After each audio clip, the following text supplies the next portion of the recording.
Firstly, I'd like to talk about the concept of the sharing economy and then its welfare effects. And finally, we'd like to propose a package of new regulations. So the first section is about the concept. I think many people confuse the sharing economy with many other related economies because there is little consensus on the concept. And I also think this is problematic for policymakers' viewpoint because when they make appropriate policies or regulations, they should know what exactly the sharing economy is. So here we propose a definition. Maybe there are many other definitions, but I think this is one thing that we are thinking of as the sharing economy. So here we define the sharing economy as the ICT platform economy with idle assets. So please look at that graph. In the center, there is an ICT platform which make an intermediation between two players, consumer and supplier. And this supplier is an asset owner who has some idle assets. And this asset can be used to provide some services to the consumer. And this consumer pay the price, and the price is market price. So, I mean, there are 5 factors in this definition: ICT platform, consumer, supplier, service from unused assets, I mean idle assets, and market price. I think this definition have 4 key components or key questions that distinguish sharing economy from other economies. The first question is that, is the trade made at market price? Otherwise, we think it's like communist economy or fair trade movement. Secondly, the question is that, is the trade made via an ICT platform? Otherwise, it's like traditional intermediation such as realtor or financial intermediation. The third question is that, is the trade dealing with service rather than product? Otherwise, it's like traditional platform economy such as eBay or Amazon. And fourth question is asking whether the trade is using idle assets. Otherwise, it's like posting multiple office stairs or rooms or houses in the Airbnb website so you can make a big amount of money professionally. So we do not think this kind of activity as the sharing economy activity. And let me briefly talk about the prospects of the sharing economy. Globally, the sharing economy arises as new and important sector in all over the globe, including US, EU, as the previous presenters in this session vividly illustrated, and also China. In Korea, we believe and we guess that the sharing economy will prosper soon because potential customer groups, including the millennial generation and smartphone users who are familiar with using ICT platforms, and single-person households are becoming the largest group in our population. So this is the sharing economy we are thinking of. And now I think we may need to assess its welfare implications. And I think it's an important thing to do because for policymakers' viewpoint, they must be very well aware of the welfare implications in order to make a good policy or regulation. So here, because I'm an economist, I use a simple economy model to illustrate the sharing economy and its welfare implications. It's a simple framework, although it is quite a little bit theoretic, but I think it could be a framework by which we can think of the various aspects of the sharing economy. So here in this model, there is a group of consumers. Those consumers can choose to trade via a sharing platform, which I call TS. And this is an option. And there is another option. Those consumers can make a transaction with incumbent suppliers. So this option is called TI. So I mean, TS is like this. Suppose that you are a guest and you'd like to find an idle room through Airbnb website. then you are using TS. And this gives you only a baseline value, V. But if you instead choose to use an high-end hotel, then that hotel service gives you not just the baseline value V, but also some kind of premium value, which is coming from its superior quality or superior safety. Because incumbent suppliers are usually under heavy safety regulations, so we can think that their services are better. And so TS gives you just baseline value, and TI gives you baseline value and premium value. And here in this model, I assume that the consumers are different to each other. Some consumers value safety or quality premium very much, but others value them less. So if we align those consumers according to their values, then as this graph shows, we can see this downward sloping demand curve. So this is very simple economics demand model. And by using this model, we can compare the welfares under the absence of the sharing economy and under the presence of the sharing economy. So the left panel shows the welfares under the absence of the sharing economy, sharing platforms. There is price P0 and quantity Q0, and the upper red region represents the consumer welfare. I mean the consumer satisfaction with incumbent suppliers. And the downside blue region represents the incumbent suppliers' welfare, which is the difference between price and their cost. Let's look at the right panel, which is, I guess, more interesting thing. So in the right panel, I consider the sharing economy. Here, due to these sharing platforms, we have an additional option, TS. So that means competition is introduced. So then the incumbent suppliers have to lower, cut their price down. So it's one effect. And another effect is that because a new option is introduced, consumers can change their choice.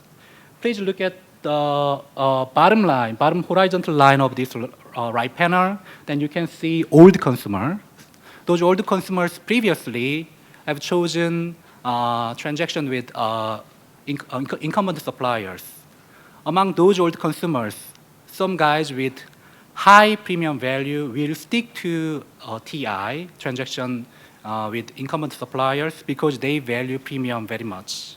But among those old consumers, some with intermediate premium value will switch to the new option, TS, transaction trade via sharing platform, because they do not much value that premium, but they want to enjoy the low price that is provided by the new option. So this is old consumers' behavior. And also we can see new consumers' behavior. Previously, those new consumers cannot participate in the market because their value is not very high, but the price of incumbent suppliers is much higher. But now, because of this new economy, the sharing economy makes otherwise impossible trade possible, because previously consumer cannot find an asset owner because they are not professional supplier but just an individual household or ordinary people like me. But now, by the advance of the sharing economy technology, consumers can easily find people like me if I have an unused or idle asset.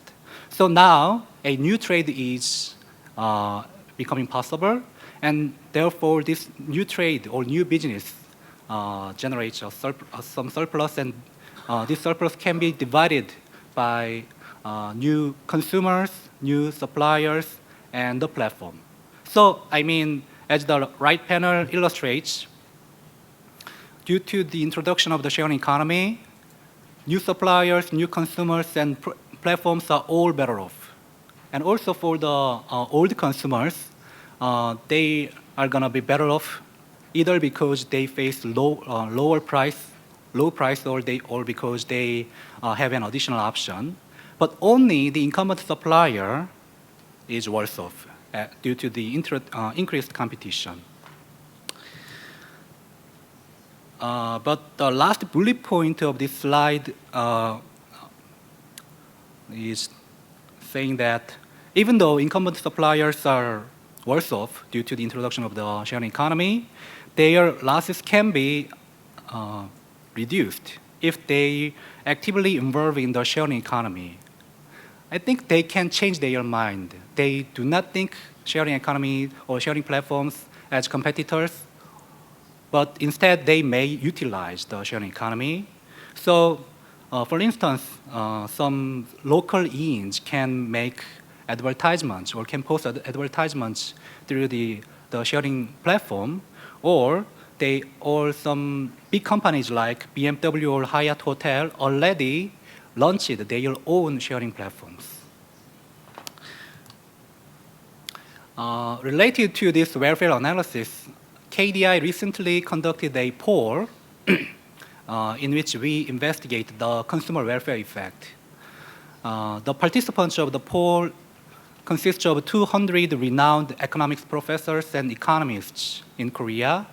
And among those people, 73% of those participants said that they are familiar with the sharing economy, and some said they know very well. And the poll is very simple. We ask to the participants whether they agree or not with the following claim.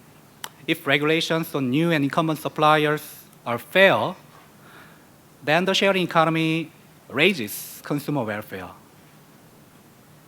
And the result is that 89% of participants said they agreed or strongly agreed. There is a similar poll which is done by the Chicago University, in which participants consist of 43 world-renowned economics professors, including some of Nobel laureates such as Angus Deaton and Eric Maskin and other some famous economics professors. And they also said they strongly agreed or agreed, and nobody said they disagreed. So until now, I talked about the welfare change for each economic agent. But for policymakers' viewpoint, I think the most important measure is the total welfare, because the policymakers have to consider everybody's well-being. So here, let's talk about the total welfare effect. In the left panel, we can see that the big gray area represents the total welfare under the absence of the sharing economy. And in the right panel, this big purple area represents the total welfare under the presence of the sharing economy. So if we compare those two graphs, then we can get the implication about how sharing economy affect the total welfare. And here is the result. So in the downside, you can see a small purple area, which I call the business creation effect, which is good for the total welfare. And in the upside, you can see a small gray area, which I call the business stealing effect, which is bad because, here I assume that the incumbent suppliers' services are of better quality and it is more safe. So if the sharing economy or sharing economy behaviors crowd out existing business, then because those existing business probably of better quality, it could be detrimental to the society. So, I mean, there are two countervailing effects, business creation effect and business stealing effect, and we may need to compare those two effects in order to say about the total welfare.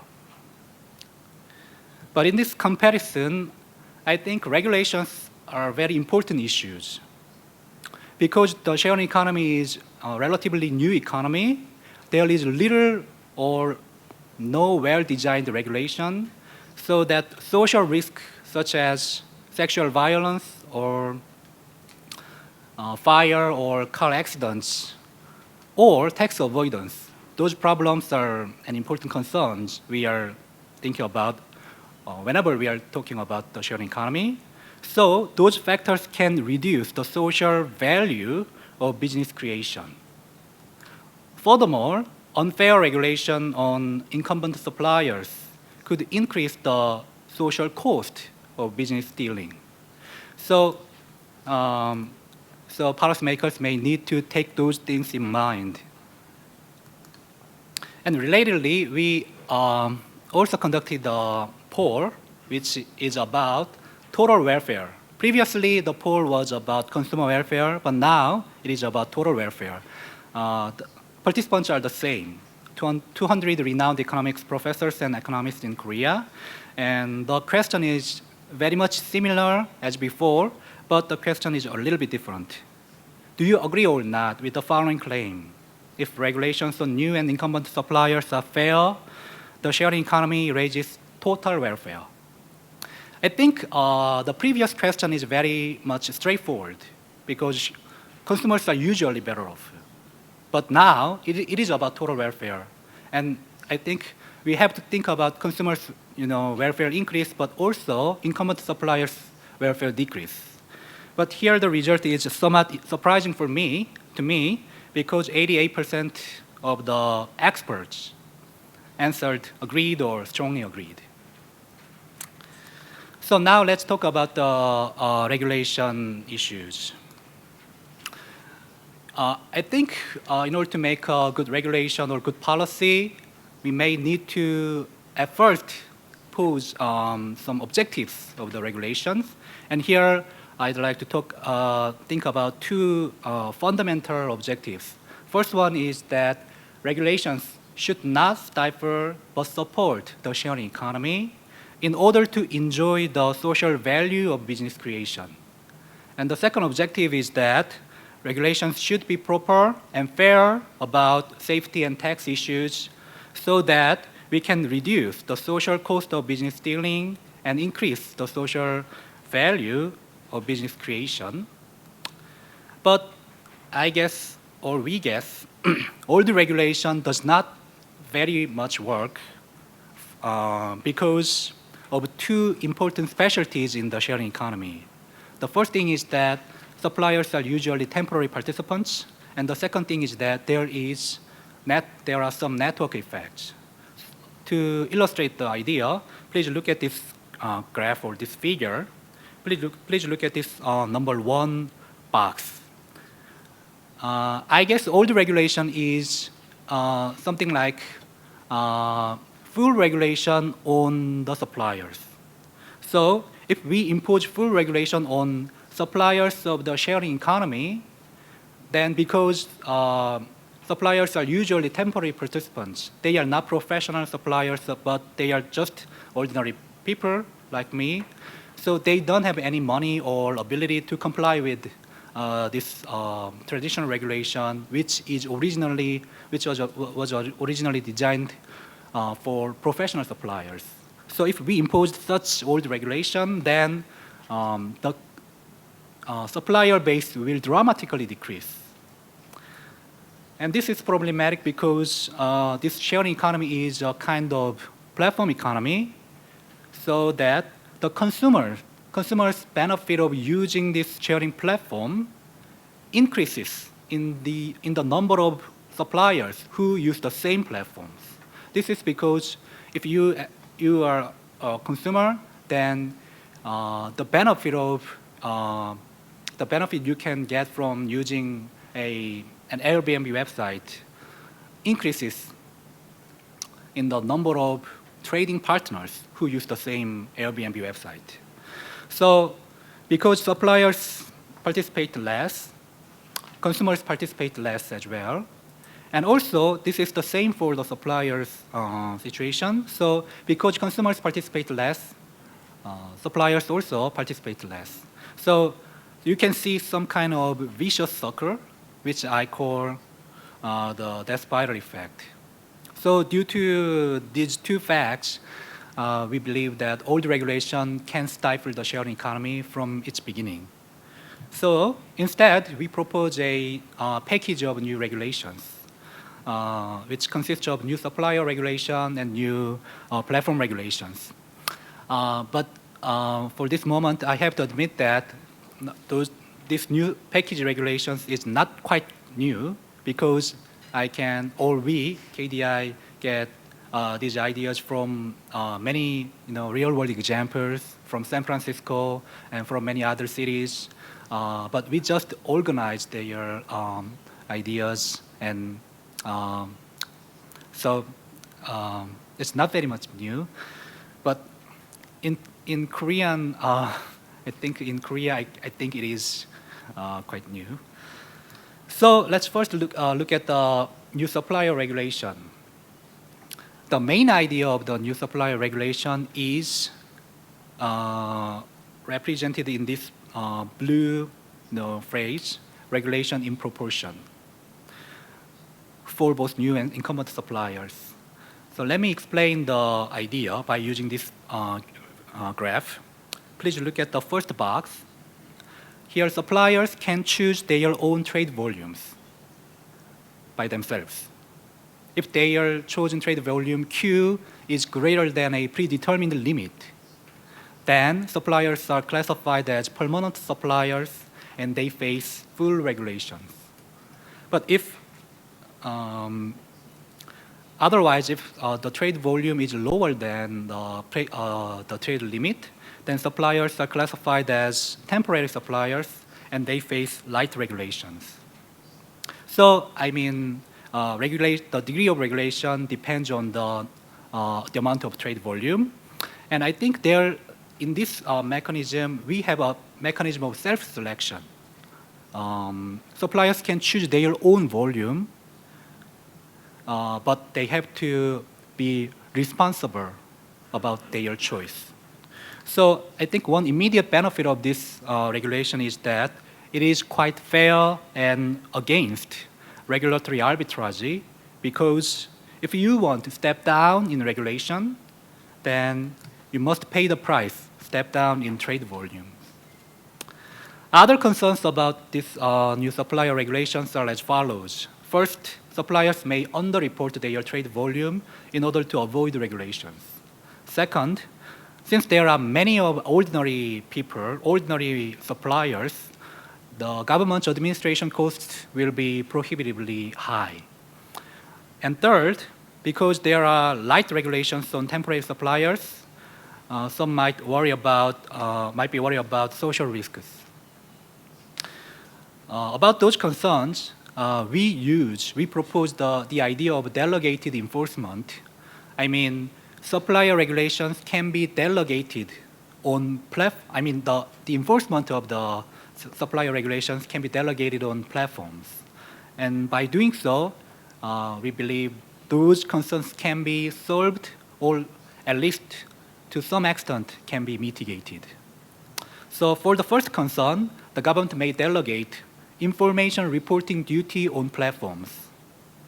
This is, we think this works because platforms have full access to every single trade information because they are connected to every users. So they have the information, and also platforms have a little incentive to lie because